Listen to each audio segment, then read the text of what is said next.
nube. Bien, ahí estamos. Bueno, vamos a comenzar con la unidad 3. Vamos a tratar de que entre todo hoy en el día. Esta es una unidad netamente práctica. Y vamos a empezar hablando un poquito de algo que nadie nos explica, que es la organización del estudio jurídico. Suena como extraño explicar cómo organizar un estudio jurídico, pero bueno, básicamente existen ciertas pautas a tener en cuenta si es que el día de mañana van a ejercer el ámbito desde lo particular, como abogados litigantes o consultores o asesores, lo que fuere. En principio tienen que tener en cuenta que un abogado como tal, siendo un profesional responsable de las causas que traen a su estudio los clientes, en principio tiene una autonomía y una libertad que tiene que saber organizar y manejar, donde el orden, la disciplina y la minuciosidad son elementos fundamentales para llevar adelante el estudio.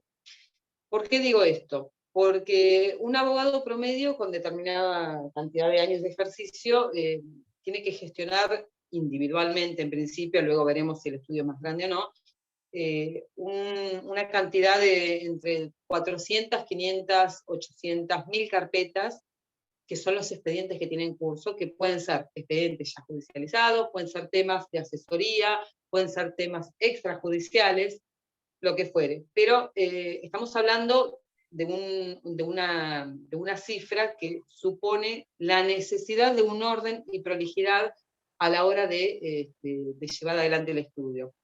Para eso, el abogado, supongamos que se tratara el caso individual, que no estuviera asociado a otro abogado, sí puede contar con auxiliares, con secretarios, secretarias, los cuales van a venir de alguna manera a coadyuvar en esa tarea del abogado, siempre desde el punto de vista administrativo. Y esto lo aclaro porque ha sido motivo de mucha confusión, incluso en exámenes hemos hecho preguntas, y nos hemos sorprendido que quizás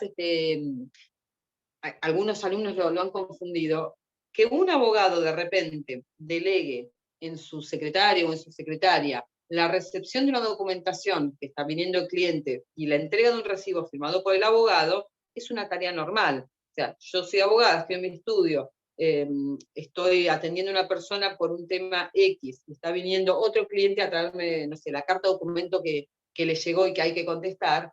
Yo en ese momento, más que recibir la carta y después evaluarla y hacer la respuesta, no amerita para más. Entonces, muchas veces podemos delegar a que nuestro secretario o secretaria nos arme un recibo que dice recibir de fulano de tal, la siguiente documentación original, carta documento de fecha tal, número tal. Entonces, el secretario o secretaria la arma, nosotros firmamos el recibo y directamente a ese cliente lo atiende el secretario o secretaria. Esas son gestiones de mero trámite.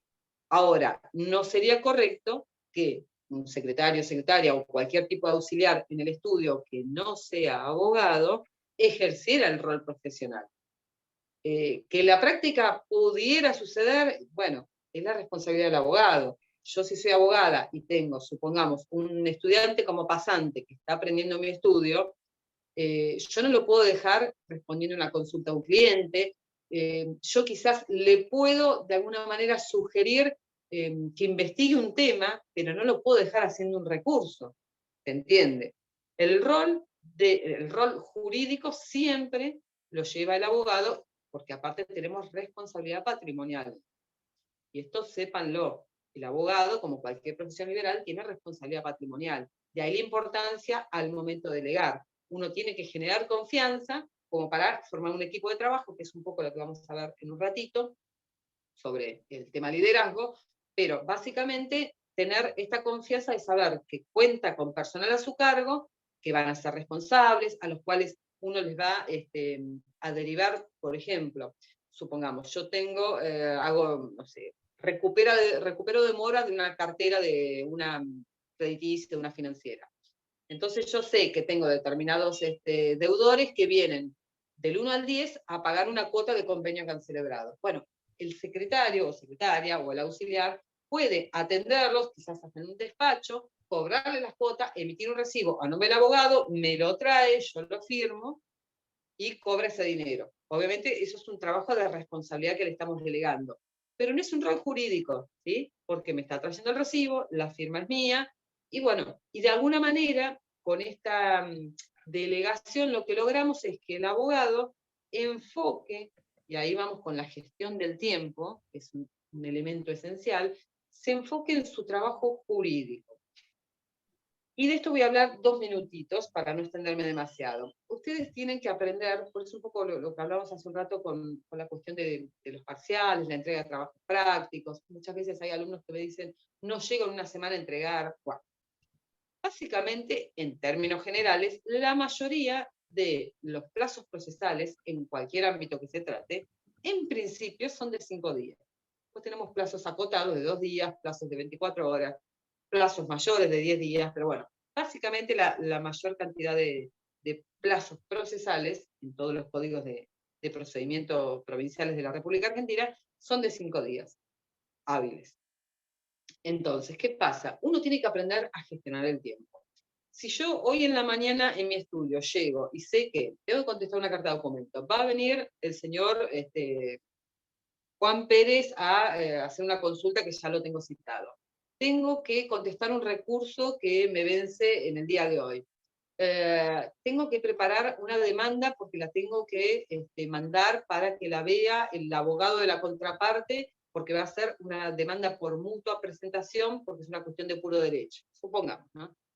Entonces, llego al estudio, me siento. Ahora después vamos a ver. Hablo de la plataforma digital, que es nuestro nuevo expediente virtual. Y me encuentro con que encima me cayeron 5 notificaciones. Donde una vence mañana, la otra vence el lunes, porque es un plazo de 48 horas, y las otras 3 vencen a los 5 días. ¿Qué tengo que hacer yo como abogado? Tengo que decir, bueno, a ver, prioricemos. ¿Tengo una persona citada? Sí, no la puedo despachar a menos que sea algo muy urgente que me habilite, que hasta incluso sería descortés de mi parte, llamar y decir, mirá, hoy tengo un inconveniente, no te puedo atender, venite mañana. Pero en principio lo vamos a atender. Esa carta documento que tenemos que contestar, bueno, evaluemos. ¿Es un tema que lo tenemos estudiado? ¿Ya lo tenemos visto? ¿Qué plazo tenemos? Porque generalmente el emplazamiento de una carta documento viene por 48 horas, por 5 días, por 10 días, lo que sea.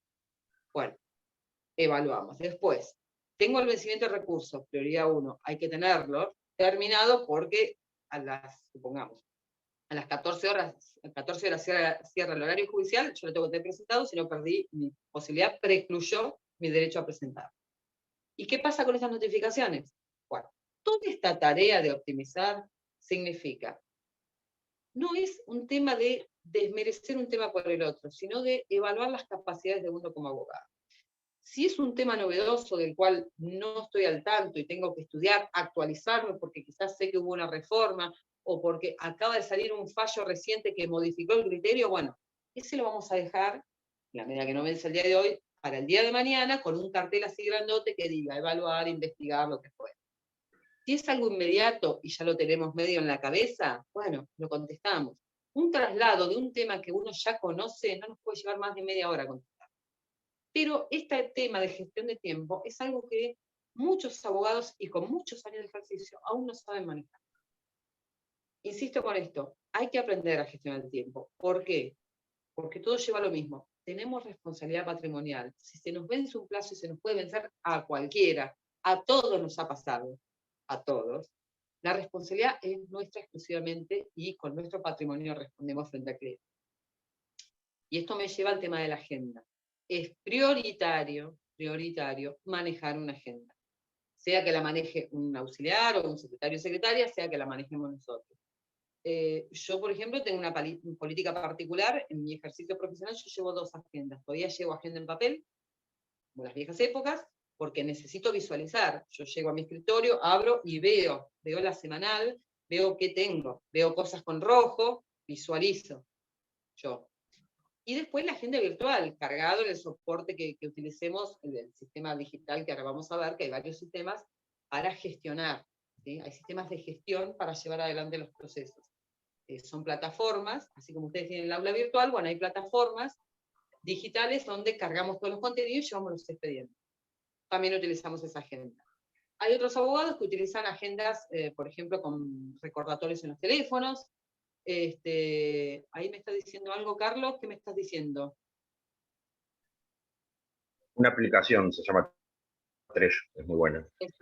Exacto. Bueno, a eso voy. Hay pilas de aplicaciones. El tema es que la sepan usar, que esa aplicación sea, a ver, si es gratuita, que no tenga ningún tipo de adicional que se vence o lo que fuera. Generalmente, cuando uno encara el trabajo, las aplicaciones son con licencia y se pagan, pero lo justifica porque hace el trabajo. En lo particular, yo desde el año 24 años, sí, desde el año 98 yo pago una licencia de un programa que se llama Lex Doctor, es un programa a nivel nacional que es muy utilizado, que es un programa que a mí me resulta muy útil en la medida que uno sea prolijo a la hora de tomar un tema nuevo, tiene que dedicarle unos 20 minutos, media hora a cargar todos los datos. Si no, el programa no sirve. Supongamos, viene, no sé, insisto, con mi amigo Juan Pérez, pobre Juan Pérez, siempre lo mato. Bueno, me viene Juan Pérez que tuvo el choque y que tiene que hacer primero el reclamo administrativo y que esto y que lo otro. Bueno, cuando se va Juan Pérez, o en el momento que lo tengo frente a mí, no me da toda la documentación, primero cargo todos los datos de Juan Pérez, desde el DNI, el domicilio, el celular, el correo, el quit, porque si iniciamos una demanda, hoy hay que informar la clave única de identificación tributaria o laboral, según sea tu rol. Y hasta me permite facturar después desde el soporte. Después, cargo todos los datos de la parte contra quien eventualmente vamos a reclamar, la compañía de seguros, el embistente. Supongamos que ya sabemos quién podría ser el abogado de esa compañía de seguros, ya cargo los datos, y después relato la historia de ese proceso virtual. Vino Juan Pérez, me trajo documentación, me informó, relato de los hechos, hago como un memo. Entonces, una vez que yo cargué todo, ya después el programa es como que me va llevando solo. Porque si yo tengo que hacer una carta de documento, yo automáticamente escribo el texto y ya me va a salir armado el formato carta de documento con los datos de mi cliente y los datos de la parte a quien va la carta. Eso optimiza el trabajo. Por ejemplo, por eso les decía, Lex Doctor es una plataforma que optimiza. Hay muchas plataformas, muchas. El tema es que sea confiable, que tenga respaldo y, ya les digo, que uno tenga la prolijidad y continuidad de ir actualizando y cargando los datos, si no, no sirve. Pero bueno, esto un poco en cuanto al rol del estudio. Ahora, antes de entrar en el tema de la consulta, sí puede pasar que no seamos el abogado individual que trabaja solito, sino que conformemos un grupo de abogados. Bueno, y ahí entramos con esta famosa discusión de la asociación o no entre abogados, la libre agremiación o no, que prevé la ley 5175. Los abogados pueden asociarse entre sí con fines jurídicos. Cuando hablamos, que ya lo hemos hablado en otra oportunidad, nada impide que un abogado, y ahí entra en juego el artículo 21 de la 5177 que habla de la libertad de agremiación y asociación, nada impide que yo como abogada ponga, por ejemplo, no sé, con Carlos, una sociedad comercial para, no sé, vamos a hacer viandas a domicilio. Yo no estoy trabajando como abogada, yo hago una sociedad comercial donde, supongamos que Carlos cocina, el chef, yo hago todo el marketing, hago la comercialización, es una sociedad comercial, yo no estoy trabajando como abogada. ¿Sí? Carlos no es abogado todavía, entonces yo puedo tener una sociedad comercial, ¿sí? O sea, con fines no jurídicos, con una persona que no sea abogado. Pero si vamos a trabajar con fines jurídicos y armar una sociedad, únicamente entre abogados. Eso como punto uno. Ahora existe una figura alternativa que en estos últimos años se ha desarrollado mucho, sobre todo por una cuestión económica, que es la asociación con fines, ¿cómo les podría explicar? Para solventar los gastos de un estudio. Mantener un estudio es caro, muy caro. Supone mucho gasto de mantenimiento y nosotros generalmente no tenemos ingresos fijos. Cuando en un estudio tenemos gastos fijos, vamos a tener luz, gas, expensas, si tenemos que pagar una secretaria y un secretario, si tenemos que pagar gestores, los gestores son muy útiles, si bien hoy tenemos mucho alcance virtual a la mayoría de las entidades para obtener, supongamos, información o para gestionar, no sé, un plano en la municipalidad o una deuda en obras sanitarias, los gestores, bien pueden ser internos o externos, pueden trabajar dentro del estudio, que va a ser el que nos va a hacer todos los trámites, ir a comprar un sellado al banco, ir a averiguar la nomenclatura catastral en la municipalidad o a obtener un plano, lo que fuera. O externos, los contratamos, le pagamos un arancel, ellos nos facturan para que lleve, por ejemplo, el oficio de embargo a La Plata. un ejemplo, las medidas cautelares, embargo, no innovar, inhibición, etcétera, por ejemplo, en el registro de propiedad inmueble o en la Dirección Nacional del Registro Automotor, deben inscribirse a través de persona especializada. Lo podemos hacer los abogados, pero muchas veces nos lleva tiempo, nos lleva a un sistema que capaz que no estamos muy actualizado, entonces lo podemos derivar a un gestor. Me fui por las ramas, pero vuelvo al tema que llevaba. Entonces, en el estudio supongamos que tenemos muchos gastos fijos, entonces sí es común compartir el espacio físico. ¿Qué hacemos? Alquilamos una oficina, supongamos que tiene 3 despachos, y 3 abogados nos ponemos a trabajar cada uno en un despacho con, supongamos, una secretaria común y un gestor común. Entonces, entre nosotros compartimos gastos. Eso no supone asociarse ni mucho menos, y de hecho puede pasar, y ahí dentro del tema, pregunta del parcial anterior, que compartamos gastos, por ejemplo, supongamos con un contador, con un arquitecto, yo siempre cuento la anécdota, para el que recursó ya la sabe, pero voy a contar la anécdota, de un colega nuestro que recién recibido, se había recibido de abogado, el hermano se había recibido de odontólogo, el padre no tuvo mejor idea que alquilar una casa donde puso el consultorio odontológico pediátrico y el estudio jurídico, ambos hermanos.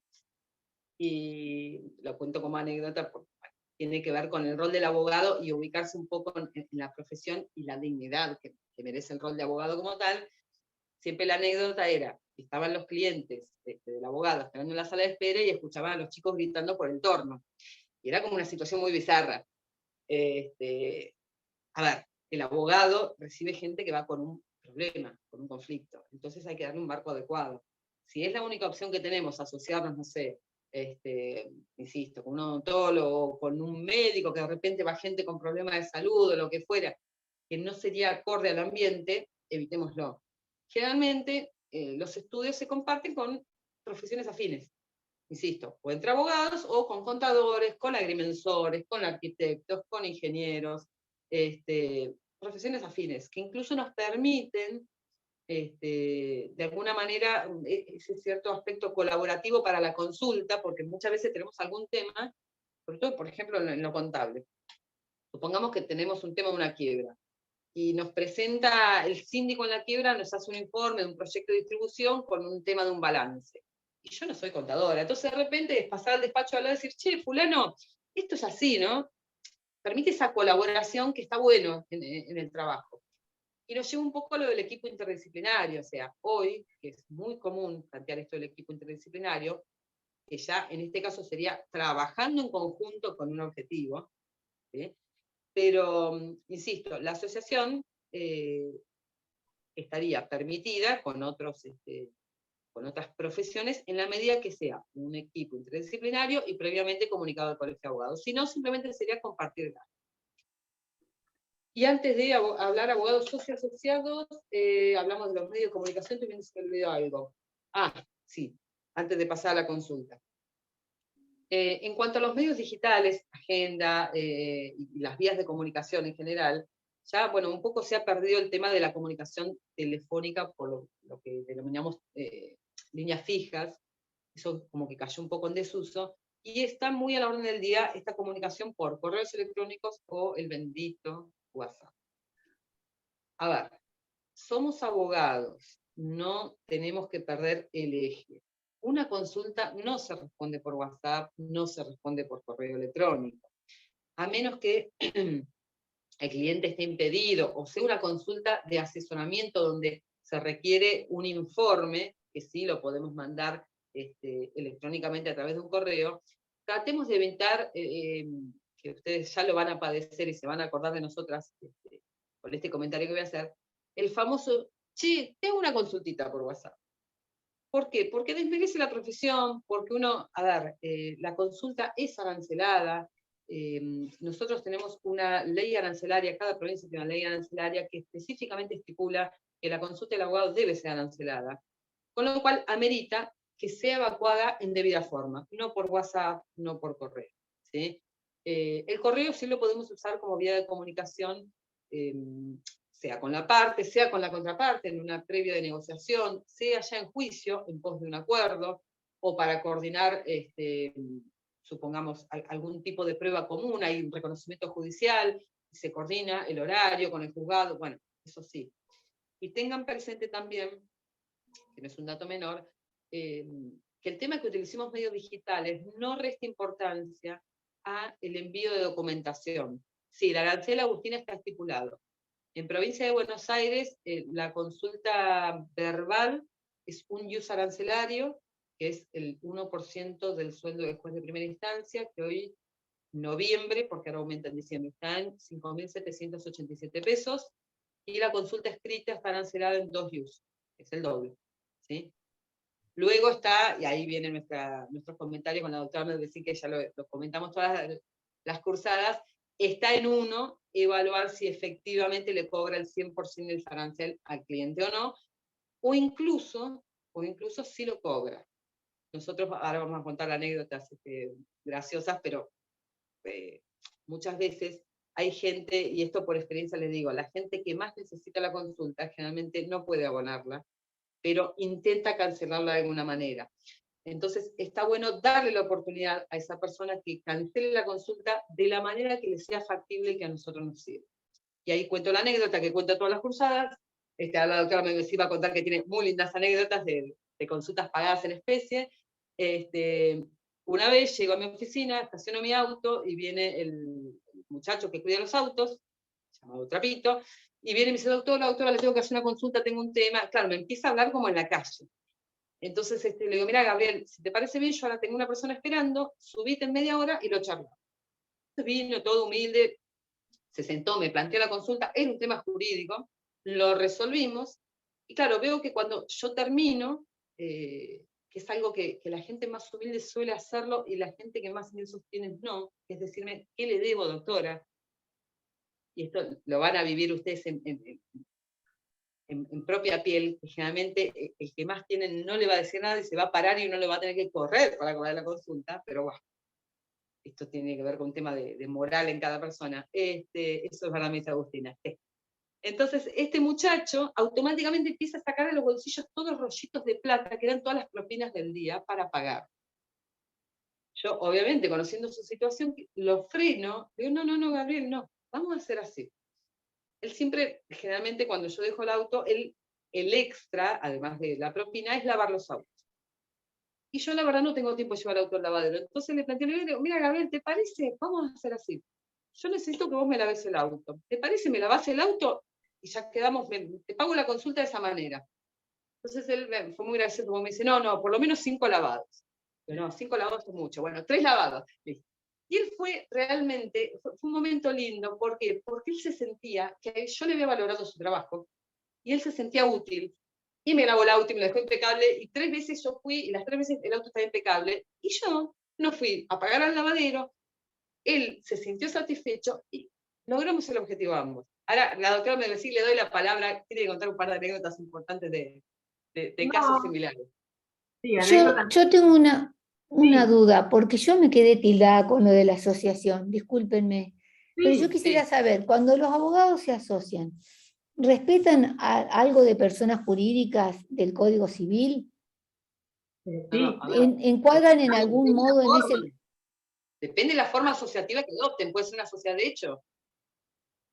Sí, podés hacer o sea, estaría...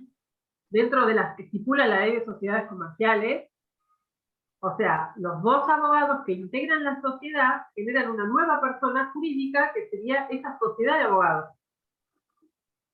¿Se entiende? Claro, porque a mí me entraba la duda, o sea, para mí hay como 2 formas. Una cosa es, ponemos un lugar físico para trabajar, de hecho yo acá conozco lugares que arman una oficina y comparten el baño, la cocina y después cada cual atiende su juego. Claro, eso sería un modo de trabajo, que podés ser abogado o podés ser abogado o psicopedagogo, es una cuestión de funcionalidad. Sí. Y la otra es, nos vamos a asociar para patrocinar clientes o representar clientes. Para eso, pues solo abogados y hace falta algún tipo de persona jurídica, sea las típicas de sociedad anónima, SRL, o sea alguna de la sección 4ª nuevas de esas que se pueden... Puede ser una sociedad de hecho.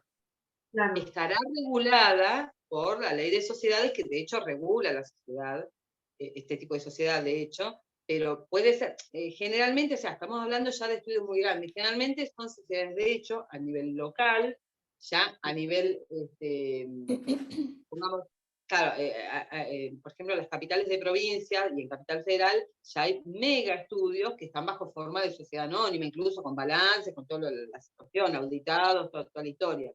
Pero bueno, no me quiero de tema, así ya entramos en el tema de la Pero consulta. para ir por ejemplo, a representar un cliente, ¿hace falta llevar algún elemento constitutivo de que uno es socio y que van los dos? No, porque el rol de ¿No? abogado se ejerce personal, digamos, lo ejerce una persona de un abogado, no se puede patrocinar una persona jurídica. Lo que regula la sociedad es la forma en que se distribuye la participación en las obligaciones y las ganancias, por decirlo de alguna manera, la parte también impositiva. Y la responsabilidad frente a una situación. Claro. Por eso. Claro, por eso yo decía, yo soy cliente, voy a un estudio y son abogados socios. Si tienen una asociación, son responsables ambos del caso, del proceso que vayan a llevarme adelante. No, va a depender del abogado que firma en el proceso. Claro, y aparte, cómo se distribuyen las obligaciones y los derechos, que va a estar en el estatuto de esa sociedad. O sea, que es independientemente de que a mí me patrocine Juan o Pedro. Claro, es un tema de ellos, de cómo se organizan ellos. No tiene que ver o sea, de cómo organizan su negocio sería. Claro, pero para asociarse, sí, como estudio jurídico, por ejemplo, hay que ser abogados. Claro, para constituir una sociedad con ese fin, por decirlo de alguna manera. Sí, entendí. ¿Entendió? Gracias. Con respecto al tema honorarios, después, bueno, si quieren alguna anécdota les cuento. Lo que sí, lo que suele resultar, sobre todo en estos tiempos de crisis, para que acá venimos de crisis en crisis igual, como no es correcto, no es ético, y más allá de que sí, de que se hace y se trabaja mucho a través de los colegios de abogados para que se valorice la profesión del abogado y la consulta se cobre, puede resultar hacer el cobro de la consulta a cuenta de los honorarios finales del pleito, por decirlo de alguna manera. Entonces, es una forma de que se valore la consulta profesional y si la amerita que siga un proceso, una mediación, hasta una gestión extrajudicial, que eso forme parte de un trabajo mayor. Eso puede resultar lo mismo que hacer pactos de honorarios. Los pactos de honorarios también están permitidos y también están regulados. También sirve hacerlos en NIU, porque es una unidad arancelaria que sigue un poco tiene como un valor de referencia que es el salario judicial. Entonces, resguarda al profesional de que no se le desvalorice su honorario y también les puede facilitar al cliente una forma de ir financiando sus honorarios que adeuda de una manera que les sea más conveniente. Yo voy a empezar a compartir pantalla si vemos el tema de consulta y no se nos va la hora. Perdón. Bueno, a mí me pasó de un cliente que la doctora fue beneficiada por los honorarios que esta persona le quiso adelantar en la época del corralito, cuando la gente le habían quedado prácticamente todos sus ahorros dentro de los plazos fijos y de las cajas de ahorro, y necesitaba, o sea, era como un círculo, si no iniciaba su reclamo ante la justicia, tampoco podía recuperar su liquidez. Entonces, cuando la gente le decía la consulta, uno trataba de decir, bueno, no, se difiere la consulta, no es que no se cobra, todos los honorarios se van a cobrar cuando se recupere sus ahorros. Y un cliente mío que tenía quinta me dijo, bueno, pero yo no puedo salir del estudio, venir con las manos vacías, y trajo tomate, zanahoria, zapallito, perejil, una cantidad de verduras que bueno. Hemos recibido miel, hemos recibido huevos, hemos recibido chocolates, hemos recibido masas finas, siempre hay una retribución. Lo importante es eso, que uno sepa que le valoren el trabajo y valorar la conducta del otro que quizás no puede, pero de alguna manera nos reconoce también el trabajo.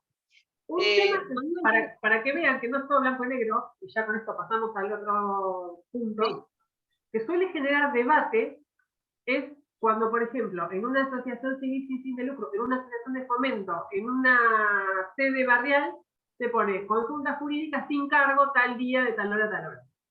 Eso suele generar mucho mar de fondo en los colegios profesionales, y dicen, pero no, eso no se tendría que avalar ni permitir, más allá de que parece que el fin sea bueno, o sea, que valorable, porque dicen los colegios de abogados, por eso tienen organizados los consultorios jurídicos gratuitos dentro de pautas que también es para jerarquizar la profesión del abogado que ejerce y que cobra la consulta, pero también para garantía y seguridad del cliente de que va a ser atendido correctamente en un ámbito seguro por profesionales capacitados y supervisados correctamente por toda la estructura de los consultorios jurídicos gratuitos que tienen los colegios de abogados.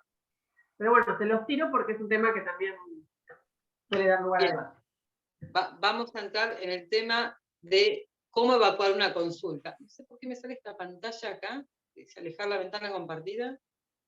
No sé por qué, no la puedo sacar, pero bueno. A ver si lo logro sacar ahí.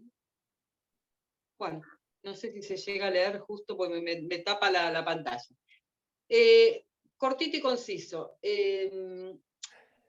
Insisto, yo hace un ratito les decía, el cliente cuando va a ver un abogado, en la gran mayoría de los casos va con un problema, ¿sí? O un conflicto.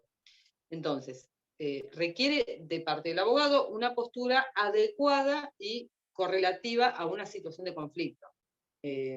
O sea, no podemos ni denigrar, ni minimizar, ni reírnos, ni de alguna manera tomar una actitud soberbia ante la situación que plantea el cliente, que para el cliente es un tema preocupante, y para nosotros quizás es una obviedad o es una nimiedad, y entonces como que lo minimizamos. Eso no, ¿sí? No se puede denostar al cliente. Hay que darle el marco adecuado. Una forma de darle el marco adecuado, hay muchas formas, pero la que les planteamos acá es, por un lado, la escucha activa. ¿Qué supone? Primero, obviamente, escuchar al cliente activamente. ¿Qué es activamente? Sin interrumpirlo sobremanera, pero a medida que el cliente va relatando con sus propias palabras algo que él considera en principio que es un conflicto jurídico, ir haciendo pequeñas consultas o pequeños llamados de atención a medida que va desarrollando el relato. Como por ejemplo, supongamos que empieza a contarnos que iba con el auto y porque trajo a los chicos del colegio y que justo a las 5 de la tarde y que me daba el sol y entonces se me cruzó la motito. Entonces uno pregunta, perdón, ¿a qué hora era? Eso es una escucha activa. Y sigue relatando. Entonces yo le pregunto, ¿y usted lleva el cinturón de seguridad puesto? ¿Se entiende? Uno empieza de alguna manera a hacer un análisis de ese relato, todo, como digo yo, decorado por situaciones que el cliente trata de expresar, para tratar de extractar los hechos en limpio para ver si hay que darle o no marco jurídico. Y ahí vamos con la flecha que sigue, que es la interrogación moderada. Vamos a ir consultando moderadamente, ¿sí? No lo podemos, como digo yo, ametrallar a preguntas, sino que moderadamente le vamos a ir consultando situaciones que nosotros como abogados necesitamos saber a medida que va efectuando el relato. Fechas, lugares, supongamos, si nos dice que firmó un documento una persona con otra, si hubo alguien más presente, si certificó la firma un escribano, ¿se entiende? Preguntas precisas que hacen a lo jurídico. Luego, siguiendo la flecha, vamos con las agujas del reloj, tenemos la contención empática. Y esto es muy importante, porque quizás, y ahora la doctora Medellín también les va a comentar esto un poco, muchas veces la consulta no es jurídica. Tienen un problema, una situación X, que el cliente lo ve como algo jurídico y quizás es, supongamos, tienen una sucesión y están peleados entre hermanos. Es algo muy común. Y en realidad, jurídicamente no hay conflicto alguno, sino que es un tema más que, como digo yo, nos usan de psicólogos un poco, entonces está en nosotros ser un poco psicólogos, perdón, con respeto a la profesión de psicólogo, pero ejercer esta contención empática, supone de alguna manera darle un marco y tratar de contener a ese cliente explicándole que en realidad, si bien puede haber conflicto o no, supongamos que lo hubiera, ese conflicto puede tener una vía de solución o existen alternativas como para paliar la situación si es que no pudiera solucionarse. Ejemplo. Sí, porque es cierto. Sí, muchas veces la persona trae un problema. Exacto.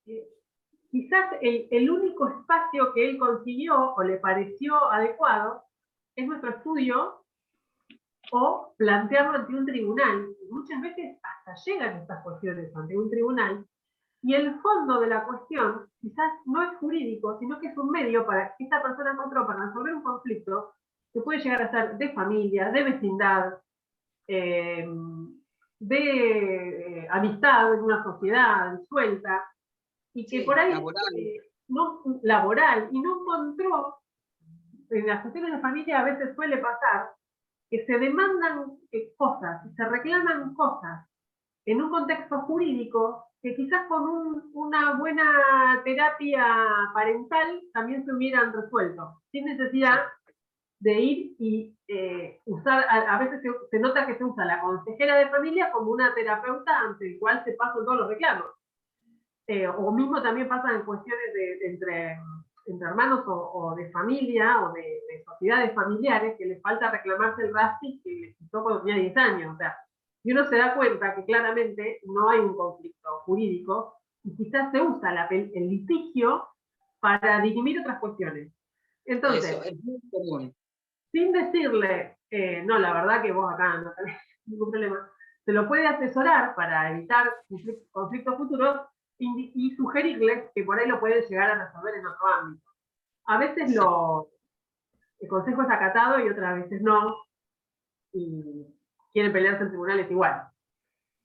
Pero sí, el tema que... uno se va dando cuenta y también desconectar del relato y del problema qué cosas son jurídicas y qué cosas no. La persona va a estar una hora por ahí contando su historia y por ahí a lo que nosotros nos sirve para el problema que tenemos para resolver, lo podíamos resumir en 5 minutos. Exacto. Pero la empatía pasa por dejarlo que el otro también saque su rollo, por decirlo de alguna manera. Y nosotros extractar los elementos que son útiles para ir proyectando alguna solución si es que la hay desde parte nuestra. Y sí, con la veracidad de la situación del relato del cliente, ¿cómo se hace? Dame un segundito que termine la idea. El tema de la contención empática. O sea, nosotros como profesionales conocemos el derecho y sabemos el alcance y las consecuencias de determinadas cuestiones. Pero supongamos esta situación que es algo bastante común. Llega una persona totalmente alterada y compungida porque le embargaron el sueldo. Es una situación no grata porque ya de por sí el sueldo no le alcanza y encima tiene un embargo. Esa persona, y nos ha pasado 1000 veces, incluso hasta llega a ponerse en una situación de angustia o llorar o lo que fuere.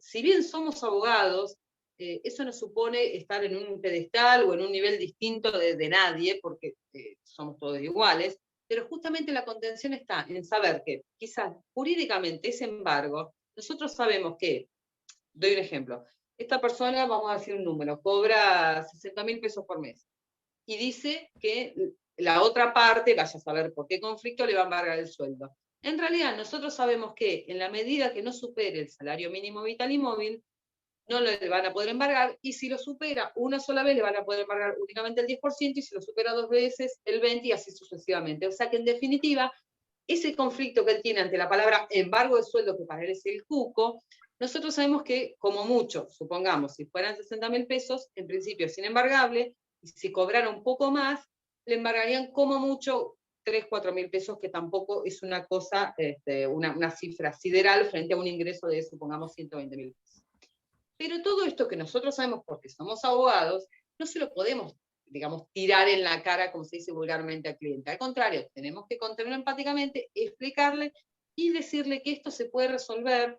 ¿Por qué? Porque existe legislación que contempla esta situación de no dejar vulnerable al trabajador con un ingreso ínfimo, y que en este caso no sería embargable. Ahí está la respuesta a la consulta. ¿Cómo? A través de la contención empática.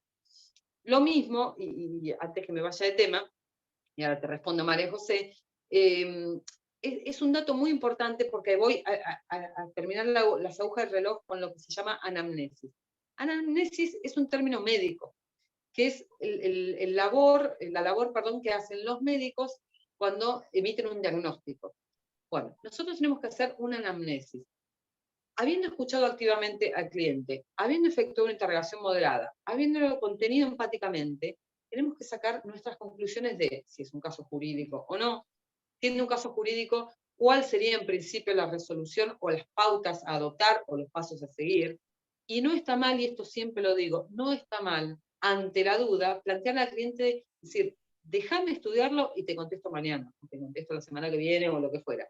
Y reconocer las limitaciones de uno, porque no sabemos todo, a menos que sea un tema específicamente de nuestra especialidad, que lo hacemos a diario, lo más correcto es decir, déjame que lo evalúo, analizo todos los elementos que me aportaste, miro la prueba, toda la documental que me traes, leo, supongamos que hubiera correo, leo los correos que me mandaste y todo lo demás, y te contesto.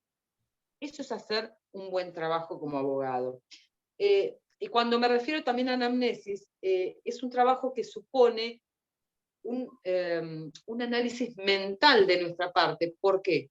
Porque el cliente nos trae hechos, como dije hace un ratito, adornados por la subjetividad del cliente y con toda la emoción, que generalmente son emociones negativas, esa carga que trae el cliente por un conflicto que trae. Entonces, está en nosotros desmenuzar todo esto, ir al hecho objetivo y ver qué forma jurídica es aplicable si es que la hubiera.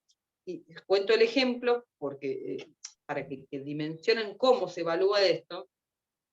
Mi primera consulta que recibí hace 25 años en el estudio era una amiga de mi madre que llegaba consultando porque la empresa de energía le había puesto frente a su casa un hermoso transformador con 2 columnas que según ella generaba radiaciones que producían cáncer y vibraba y hacía ruido, que iba a explotar, se le iba a incendiar la casa, por lo demás. Estuvo 1 hora contándome todos los pormenores de lo que ella había leído, investigado, de lo que supuestamente le podía provocar, diciendo que era una locura, que había que intimar a la empresa de energía para que saque todo lo demás, qué sé yo. Situación, en mi análisis jurídico, mientras yo la escuchaba, la iba interrogando y la contenía para calmarla porque estaba realmente alteradísima, era, no sé si han dado derechos reales, pero en definitiva se trataba de lo que se llama una servidumbre de electroducto. Una servidumbre de electroducto es tolerar una restricción al dominio en pos de determinada situación. Claro, la empresa de energía en determinadas cuadras, en determinados metros, tiene que poner ese transformador. Le tocó en suerte la casa de ella y bueno, lo tiene que tolerar. Entonces, cuando yo, digamos, de alguna manera concibo a través de esta anamnesis cuál era la situación jurídica aplicable, digo, ¿cómo le explico ahora que es una servidumbre de electroducto? Entonces, está en nosotros hacer como el trabajo inverso de las agujas del reloj, volver para atrás y tratar con nuestras palabras, y en eso siempre pido recato, de no utilizar demasiado términos jurídicos frente al cliente, porque el cliente no es abogado. El término jurídico se lo dejamos al juez o a la contraparte al momento de plantear un escrito o en una audiencia. Al cliente le hablamos con las palabras básicas para que comprenda. Entonces, está en nosotros tratar de explicar de alguna manera que él, por ser propietario de este fondo, de este inmueble, tiene determinadas restricciones por ley, que la ley prevé restricciones a ese dominio, una de las cuales es tolerar esta situación de tratar. No obstante lo cual, está en su derecho de pedir que se adecúe toda la normativa vigente para que no emita radiación, para que no haga ruido, para que no se incendie, etc. ¿A qué voy con todo esto? ¿Cómo? El tema del impacto ambiental, entonces ya entramos. El impacto ambiental. Sí, hoy justamente contesté una carta de documento por las famosas antenas de telefonía celular por el impacto ambiental, es algo que está muy en boga. Y justamente el planteo venía de una señora como esa clienta que tuve hace 25 años que me hacía el cuestionamiento a mí como, digamos, el locador de esa antena, el tema del impacto ambiental. Entonces el punto es este trabajo no es un trabajo que podamos minimizar, es un trabajo que hay que tenerlo muy presente y hay que aprender a hacerlo. Y voy a insistir con esto. lo más sabio es reconocer las propias limitaciones. Si uno no sabe en ese momento, o no tiene certeza al 100% de cuál es, de cómo evacuar esa consulta, lo más sabio es decir, déjame que lo leo, lo estudio y te contesto. ¿Sí? Bueno, vamos a avanzar un poquito más. Decime, María José, ¿cuál era tu pregunta? Perdóname. La veracidad de los relatos, ¿no? Sí, ¿cómo? A ver, va un cliente, plantea una situación y además de estar llena de emocionalidad, también puede estar llena de falsedades. Sí, obviamente, pero está, a ver, eso como todo, uno tiene cierto, como digo yo, sexto sentido, por una cuestión Hay un social. dicho, María José, Claro. hay un dicho. Al abogado hay que decirle toda la verdad y después el abogado se encarga de embrollarla. Es así. Al abogado no se le miente, y eso se Ojo. pone de antemano. Uno se da cuenta, porque Sí. la realidad es que uno, para hacer una defensa adecuada o un encuadre adecuado, tiene que conocer todos los hechos. Después que uno como abogado dice, bueno, esto no lo vamos a decir, esto no lo podemos probar, esto que lo pruebe la contraparte, es una estrategia. O sea, la Constitución dice que nadie está obligado a declarar contra sí mismo, entonces nadie está obligado a manifestar cosas que podrían volver en contra. Claro. Igual, ahora, a ver. Hay clientes que quieren engañar al abogado para que le salga a su favor, no sé si por ahí la pregunta iba por ese lado. Uno también en esa escucha e interrogación tiene que ver la verosimilitud de lo que me está contando, porque como profesionales no estamos exentos de que alguien nos quiera embaucar, pero nadie está exento de la mala fe ajena. No, está bien, lo que pasa es que creo que la sensibilidad del relato veraz, de hechos veraces, de pruebas veraces, van de la mano de la estrategia. Si vos sabés los datos, la verdad de la situación, va a plantear una estrategia, porque te cuentearon, presentaste una estrategia y viene el otro con la prueba en la mano, me voy a mi casa. Nadie está exento de que eso quería, ese manejo de qué se le dice al cliente para que el cliente diga la verdad. Si, mira, va a tener que confesarte acá.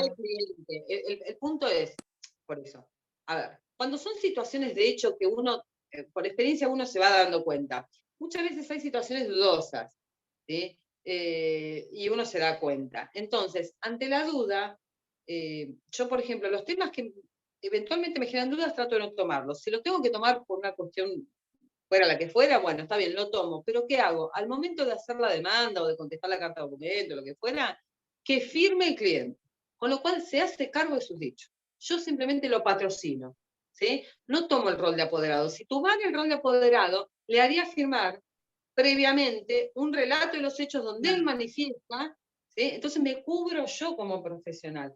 A ver, nos ha pasado a todos, en plena audiencia, sobre todo testimonial, que aparezca esa prueba como en las películas, que uno dice, me quiero matar. ¿Dónde la sacó?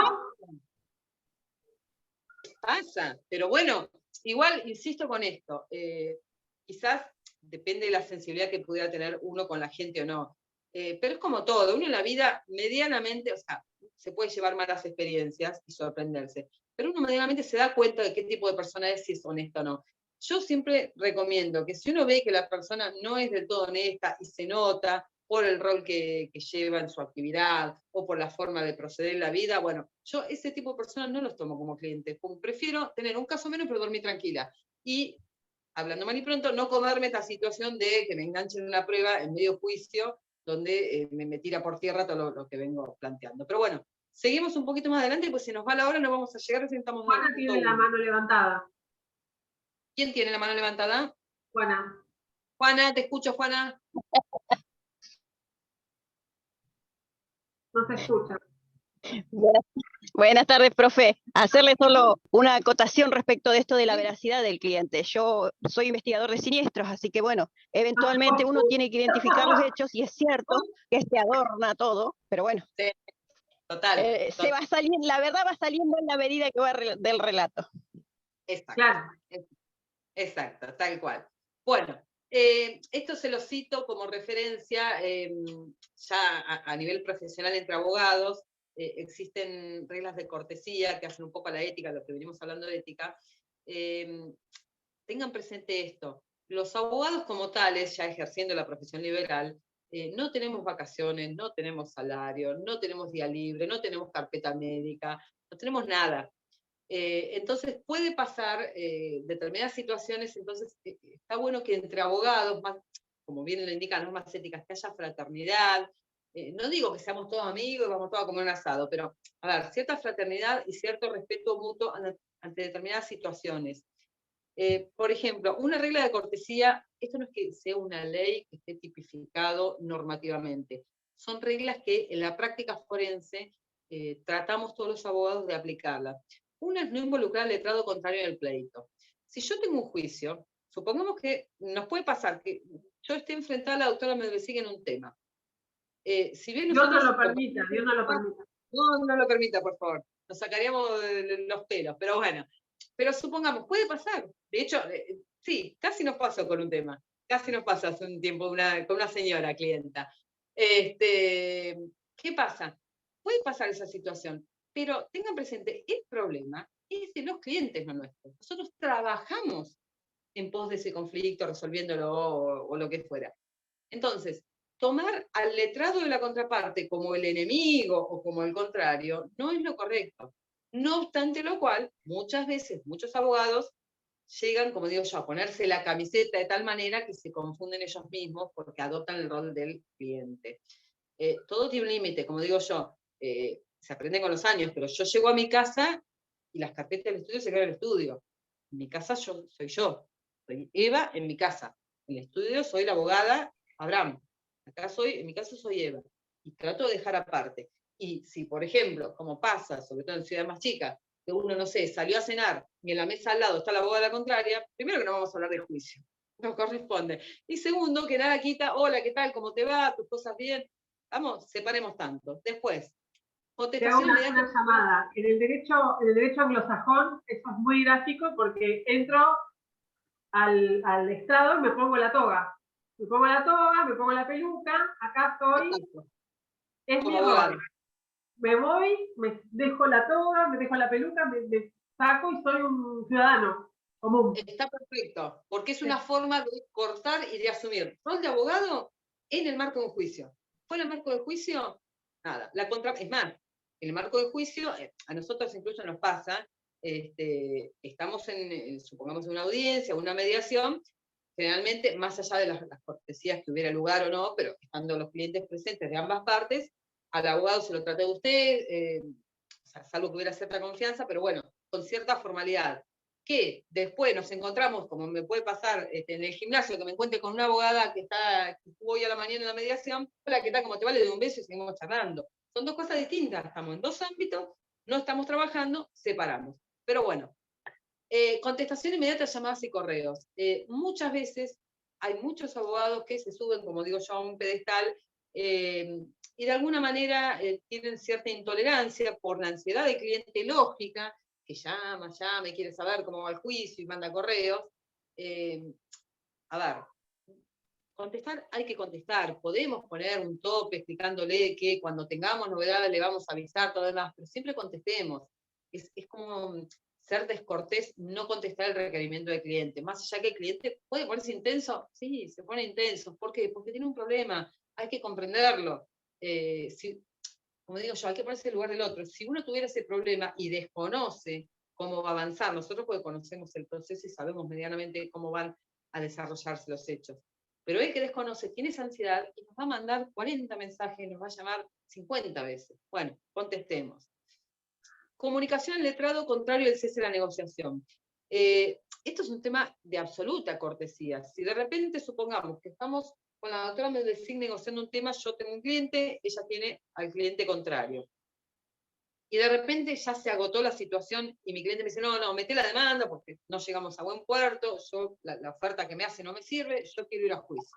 Bueno, yo levanto el teléfono y digo, doctora Medvecig, ¿qué tal? ¿Cómo le va? Mire, hasta acá llegamos, yo ya voy a la instancia judicial. De hecho, hasta incluso cuando se hacen emplazamientos por carta de documentos, generalmente se pone cierre intercambio epistolar como para decir, hasta acá llegamos. Eso es un tema de cortesía. Avisarle al otro, no madrugarnos, estamos negociando, mandándonos correo a ver qué oferta, qué cuánto ofrece, qué esto, qué el otro, y al otro día vemos que no llega la demanda. Eso es absolutamente descortés. Luego, dice, comunicar con la debida antelación al juzgado y al letrado de la contraparte circunstancias que impiden acudir a una diligencia. Supongamos, si tenemos un viaje programado, no digo que vayamos el fin de semana a algún lado, pero un viaje ya de días o un compromiso personal o lo que fuera, que amerite la ausencia nuestra en la diligencia, bueno, se presentará un escrito al juzgado y se llamará, como corresponde al abogado de la contraparte, para decir, mira, doy un ejemplo, en el fuero laboral las audiencias de vista de causa se están fijando a 1 año y medio, 2 años. Uno no sabe qué va a pasar el 1 año y medio, 2 años, pero supongamos, como me contaba una colega el otro día, que se la habían fijado para el día que ella ya tenía de antemano preparado su casamiento por civil. Entonces, obviamente, con mucho margen, porque se la fijaron 1 año y medio antes, nada, llamó al abogado primero y dice, mira, yo para esa fecha, en realidad, bueno, le coincide con la luna de miel, yo no voy a estar porque me caso 4 días antes. Hablemos al juzgado para modificarlo. Entonces presentaron de común acuerdo un escrito, diciendo al juez que por motivos personales de la doctora fulana solicitaban el cambio de la fecha. Bueno, eso es cordialidad, cortesía. No obstante lo cual, y esto lo aclaro, muchas veces la antelación puede que no sea suficiente, porque, sobre todo, yo siempre lo cuento, pero las abogadas mujeres, madres, levanto la mano, la doctora me dice levanta la mano, y la que sea mamá en este grupo lo va a entender, puede pasar que uno tenga una audiencia a las 8 de la mañana y ese día a las 5 de la mañana tu hijo se levanta con fiebre. Y mamá se tiene que quedar, porque ante todo somos mamá, además de abogada. Entonces, si no tenemos quien nos cubra o quien se quede con el chiquito o lo que fuera, bueno, estaremos 7:30 de la mañana levantando el teléfono, avisando al abogado a ver si hay forma de alguna manera, dilatarlo, pasarlo al otro día, o que hasta tanto encontremos a alguien que se ocupe, nos espere o nos aguante. No es Pasó tan fácil mucho. de resolver, porque no se olviden que están los intereses de los clientes en juego también. Entonces uno es como que hay que poner la balanza, la cortesía con el colega y el derecho de nuestro cliente. Entonces, pareciera que estamos hablando de algo que es muy obvio, No, y no es tan así. yo Como que hay que manejarlo. les iba a comentar a los chicos, tuvimos un patente ejemplo de lo que es la cortesía, que por suerte la vimos en la época de pandemia, donde veíamos, literal, nos llamaba, a mí particularmente yo recibí llamados de un abogado que me decía, doctora, tenemos la audiencia la semana que viene, yo estoy con COVID y hoy el médico me dijo que me va a internar y yo no sé si salgo de esta. Literal, chicos, literal. Sí, y de hecho un colega no salió. No. En un caso puntual que me llamó. Fue la última comunicación que recibí y falleció a los 6 días en terapia. Entonces, estas situaciones, les digo porque la pandemia, gracias a Dios, dentro de todo lo malo, demostró la buena cortesía que había entre colegas. Y bueno, uno trata de hablar con su propio cliente, el abogado que tiene el conflicto obviamente va a hablar con su cliente también, y muchas veces también el juzgado pone buena predisposición en tratar de alguna manera solucionar. Y si no se pudiera, bueno, uno tiene que dar un paso al costado y pedirle a otro abogado que asuma el rol que uno está ejerciendo para con su cliente, y bueno, seguirá otro abogado. ¿El cliente le gustará o no? Bueno. Un poco el límite está en no sacar ventaja de una situación calamitosa, por decirlo de alguna manera. Entonces, mientras, ¿no? Creo yo, no, esto es muy personal de cada uno, que la cortesía implica un poco eso. Bueno, podemos hacer una tregua, una excepción, un cambio, porque quedaría muy mal sacar ventaja de una situación complicada, un imprevisto, una dificultad que tiene la contraparte, y querer de eso sumar para nuestro beneficio o el beneficio de nuestro cliente. Exacto. Bien, otra regla, y vamos apurando porque se nos está yendo de hora, es, bueno, justamente viene de la mano de esta, es prestar colaboración al colega de la contraparte que por motivos personales no puede cumplir un acto jurídico o trámite de un expediente, es lo que veníamos hablando. Luego tenemos, que ya lo vimos en las normas éticas, que es notificar la sustitución de patrocinio. Más allá de que las normas éticas lo impongan como una normativa a seguir, obviamente, si a mí previo a hacer la notificación formal, me viene a ver un cliente, supongamos que la doctora Melvesí lo patrocine, me viene a ver porque no está conforme con el desempeño que tiene ella como abogada y quiere que yo le siga el tema, una vez que yo lo evalúe y supongamos que decido tomarlo, más allá de mandar la comunicación formal a través del colegio de abogados, yo voy a levantar el teléfono por cortesía, para que no se desayune con la comunicación fría y virtual que le va a llegar, decir, ¿qué tal, doctora? Soy la doctora Bra, le quiero avisar que vino a verme fulano, de ahora en más voy a tomar yo el caso. Eso es un tema de cortesía. Y la última, entre otras muchas reglas que hay, pero bueno, estas son como las más esenciales, no impugnar de forma temeraria los honorarios de los declarados saltados. ¿Qué supone? No me quiero extender porque esto tiene que ver más con el derecho procesal que ustedes lo van a ver en una materia específica. Ustedes saben que tenemos obligación de apelar honorarios, por altos, por bajos, por una cuestión lógica que le impone la normativa, la apelación a los honorarios. Ahora, si ya estamos temerariamente cuestionando y apelando, o como se dice vulgarmente, chicaneando el expediente, por el solo hecho de ganar tiempo o de alguna manera, hablando vulgarmente, ensuciar la cancha para con el otro, eso ya no es cortés. ¿Sí? Si de repente estamos por llegar a un acuerdo y los honorarios que le acaban de regular al honorario de la otra parte son muy altos, se puede llamar y decir, mirá, en lugar de apelarlos, ¿qué te parece? Bajás un poco y te los pago ahora y ya cerramos. Es un tema de cortesía. ¿Sí? No me quedo más con esto, avanzo un poquito más porque se nos va a ir la hora y no vamos a llegar. Bueno, vamos a hablar cortito. No sé por qué me sale esto en la pantalla. Perdón, se ve como tapado, ¿no? Se ve una ventana que dice alejar esta ventana. No sé si se ve. Sí, Dice liderazgo Sí. abajo. Liderazgo. Pero no sí. molesta, por suerte. Sí. Ahí está, ahí se fue. Sí, No pero molesta, vuelve. no molesta. Bueno, vamos a hablar un cortito de liderazgo, igual está todo subido en la clase. ¿A qué viene esto?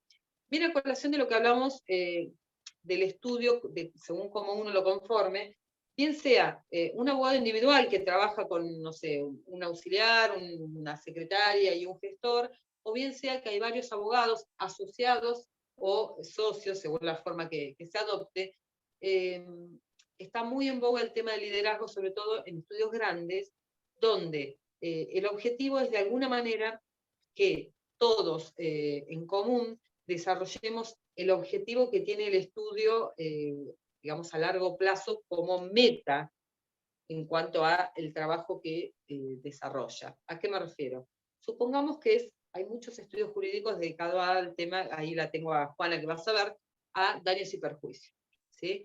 Entonces, ¿a qué apuntamos con el liderazgo? A que haya un miembro de ese equipo que no necesariamente puede que sea el abogado, quizás es, supongamos, el liquidador de los siniestros, puede ser, o quizás sea un perito accidentológico, no necesariamente tiene que ser abogado, pero alguien que ejerce el liderazgo. Y tomado el liderazgo, ahí yo les pongo, bajo el compromiso de motivar el desarrollo de los miembros del equipo. Motivar desde un punto de vista positivo, ¿sí? No negativo, porque ya negativo sería una manipulación, sino desde el punto de vista positivo, intentar esto que les pongo ahí, que es anteponer necesidades personales individuales en beneficio del grupo. O sea, en lugar de intentar que cada miembro del grupo de alguna manera conciba demostrarse individualmente para mostrar que tiene mérito en determinado rol, supongamos un estudio de accidente de tránsito que tenemos un abogado que es muy bueno mediando, otro abogado que es muy bueno al nivel de desarrollo de las audiencias. ¿Qué hacemos? Armamos un equipo y el líder de alguna manera va a llevar a que, aunadas todas esas fuerzas, asignar según el rol que él ve como líder de cada persona, se pueda llegar a ese objetivo común que es un mejor desarrollo del estudio. Y ahí les pongo que el líder, un poco lo que les decía recién, que el líder es persuasivo y que la persuasión tiene connotación positiva, porque justamente el líder es el que va a dar primer ejemplo de cómo se va a llevar adelante este proceso en pos de un progreso o un objetivo común. Esto es algo que se está viendo mucho. ¿Por qué? Porque tiene que ver un poco con lo que hablamos hace un rato del equipo multidisciplinario. Cada vez más, lo hablamos en la primera clase, los abogados estamos inmersos en esta cuestión sociopolítica económica de que se va modificando, hay un dinamismo a nivel global de las situaciones, cada vez las situaciones son más transversales en cuanto a los conflictos. Los conflictos hoy, supongamos, no sé, de conflictos familiares, bien, involucran la existencia de un psicólogo, de un psicopedagogo, involucra la intervención de parte de los docentes del niño, el abogado del niño también. Entonces, está bueno armar estos equipos donde haya un líder que lleve adelante toda esta tarea, evaluando los roles que pueden proporcionar cada uno de los miembros. ¿Por qué? Porque cada uno tiene sus falencias, pero a su vez tiene sus virtudes. Está en el líder, dando el ejemplo, evaluar qué virtudes va a tomar de cada miembro y las falencias tratar de cubrirlas a través de algún otro miembro que no la tenga. Esperen que voy a pasar la platita. Ahí estamos. Y bueno, ¿cuáles son Disculpen que las los habilidades? interrumpa, Sí, pero me tengo que decime. retirar, me voy a trabajar, perdón. No hay problema, queda grabada la clase, Carlos. Gracias, Saca, disculpen. exacto, Agustina. Ahora vamos a hablar de sacar lo mejor de cada uno, y justo lo está poniendo usted. Ahí va a hablar la doctora Melvesic de esto. Pero bueno, básicamente, y esto tenganlo presente, el líder va a tener tres tipos de habilidades, técnicas, intrapersonales y las que se llaman de organización o interpersonales. Técnicas, obviamente, es el primero que tiene que tener los conocimientos. Para ser líder hay que saber y conocer, no se puede ser líder sin saber, ¿sí? Si yo voy a gestionar determinada actividad en pos de un objetivo común, bueno, yo tengo que ser la primera que, supongamos, si es daños y perjuicios en accidente de tránsito, me tengo que conocer toda la normativa, la doctrina, la jurisprudencia, porque soy el líder.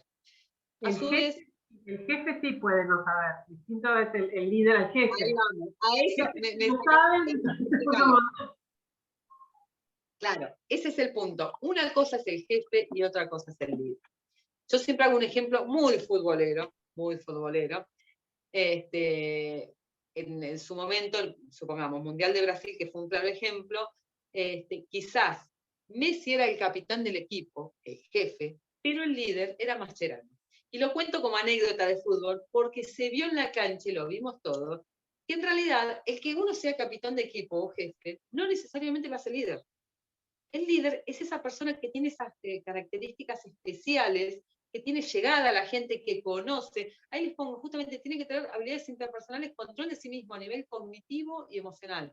Sabe manejar la ira, controla el tiempo, sabe qué ventajas, entre comillas, y en el buen sentido, puede obtener de determinada persona que quizás no las expone de manera digamos, precisa frente al jefe por miedo, por temor, por vergüenza, lo que fuera, pero él las ve, entonces va a explotar, en el buen sentido, esas habilidades que tiene y va a manejar esas situaciones que pudiera incluso existir o de rivalidad o de competencia entre miembros del equipo, ¿con qué? Con una soltura que solamente el líder tiene, ¿sí? Justamente esas son las habilidades de organización. tiene que tener en mira el objetivo grupal, o sea, toda esa evaluación, todo ese conocimiento, no para lo que sea mejor para él, no lo que es mejor para el equipo.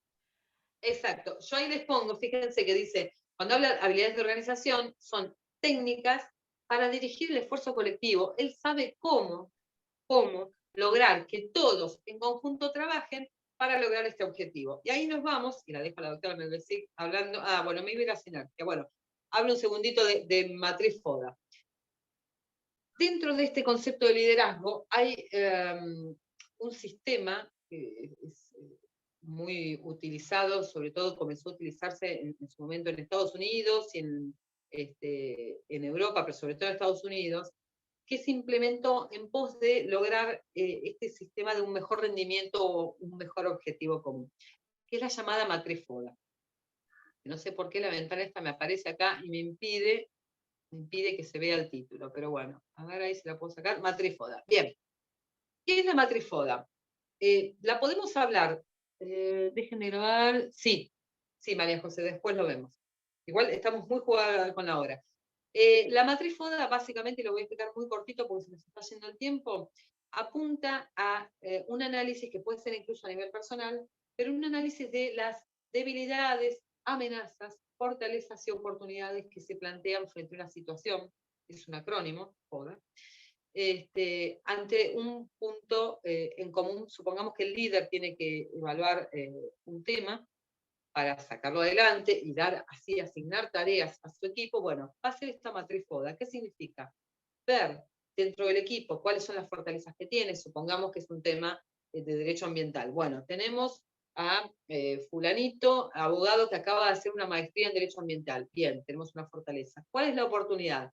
Bueno, si nos posicionamos planteando este amparo de derecho ambiental, otras organizaciones similares van a ver y van a venir a consultarnos o a requerir nuestro asesoramiento en este tema. ¿Cuáles son las debilidades? Me faltaría evaluar un poco la normativa actual porque desconozco cuál es la última jurisprudencia del departamento judicial donde yo ejerzo. Hay que investigar cuál es el criterio en materia ambiental. ¿Cuáles son las amenazas? Bueno, si yo no doy una pronta respuesta fundada, acabada, a esta organización que vino a plantearme hacer un amparo por derecho ambiental, es muy probable que se lo lleve al estudio de la competencia. Eso es hacer una matriz FODA, que incluso yo la puedo hacer a nivel personal, con mi propio trabajo cuando me traen un tema. Veo qué fortaleza tengo en ese tema, qué oportunidad me proporciona, cuál es mi debilidad y cuál sería la amenaza que me rodea frente a la situación que se me plantea. Esto es la matriz FODA y se los voy a dejar para que lo lean porque ya no nos está quedando tiempo. Y por último, y el punto 3 lo vamos a dejar para que lo lean porque no vamos a llegar, tenemos sinergia, que bueno, acá la doctora Melvesí le va a explicar, es un poco lo que venimos hablando, lo dejo que lo explique. La sinergia, como ya venía viendo que teníamos poco tiempo, después si me permitís compartir pantalla, les voy a dejar una imagen, que a veces la imagen es mucho más... Sí, ahora la compartimos, termino con esto y la compartimos. Es más fácil de entender. Sí, sí. La sinergia es lo que a veces se suele decir 1 más 1 es 3. ¿Por qué? Porque la conjunción de esas fortalezas o de esos recursos, ese esfuerzo en común, hace que se logre un efecto mayor que no solo si cada uno lo hace por separado, sino si cada uno simplemente une sus fuerzas. Ese empuje a un punto común hace que el resultado sea superior a la suma de el esfuerzo dividido, por decirlo de alguna manera. Como esto no es tan, es mucho más elocuente, compartimos una imagen, a ver si se las puedo mostrar. A ver, yo dejo de compartir, así la compartís vos. Yo recién se había visto, a ver. Me inhabilitaste. A ver, espera. Recién había salido. A ver si lo podés compartir o no. Demora a veces. Estoy inhabilitada. Ah, porque estás desde la otra... No, pero recién había aparecido, ¿eh? Poneme de coanfitriona, si no.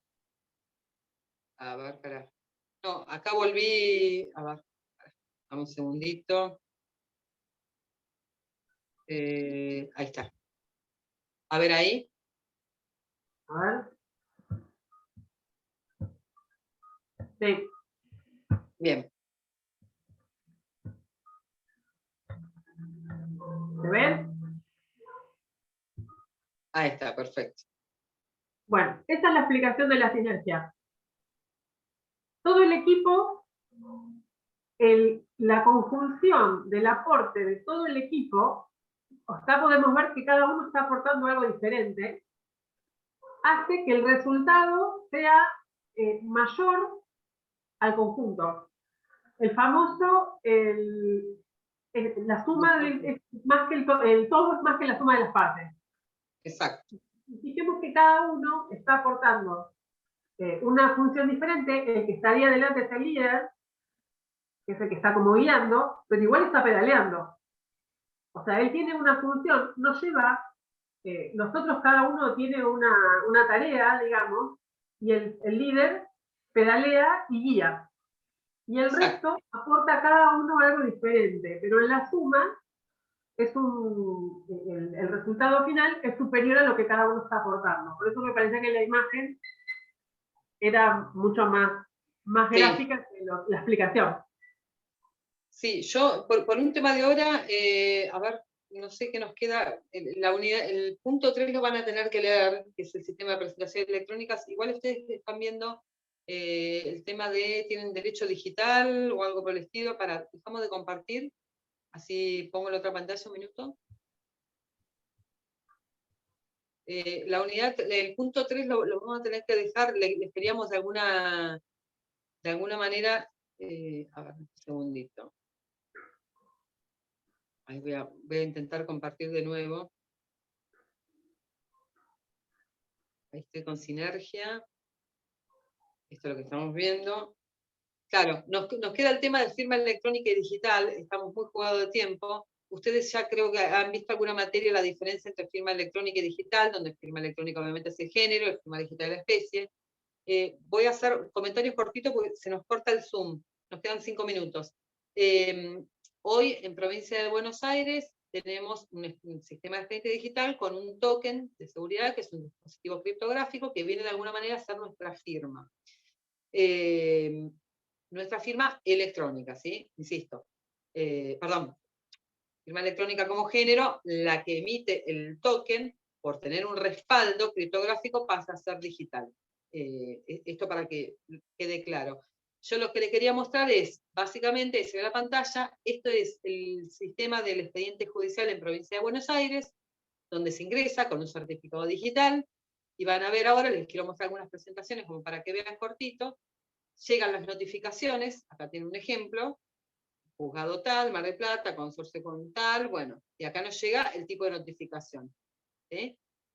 Después tenemos en presentaciones acá abajo, con este link acá con nueva presentación subimos un escrito, y acá por ejemplo presentaciones, yo presenté una notificación de embargo donde acá me avisa que en tal fecha fue diligenciada, justo hace un año pasado, esto es del año pasado. Fue notificada, fue diligenciada, perdón. Y acá está la dirección donde fue, la Oficina de Mandamientos y Notificación. Y esto es la presentación, el sistema de notificaciones a nivel justicia federal, claro, que eso cualquiera de ustedes el día de mañana van a poder actuar también a nivel federal, en la medida que estén matriculados. ¿Sí? No es con token. No es con token, es con token, y esto después, bueno, está el sistema DEOX, que es la presentación de escritos y de comunicaciones electrónicas, pero es sin token. Acá ven, dice el usuario María Eva, que este es mi acceso al Poder Judicial de la Nación. Dejo de compartir. Bueno, nos está quedando nada, nos quedan 3 minutos reloj. Nada, vamos a dejar de grabar, un segundito, de tener grabación.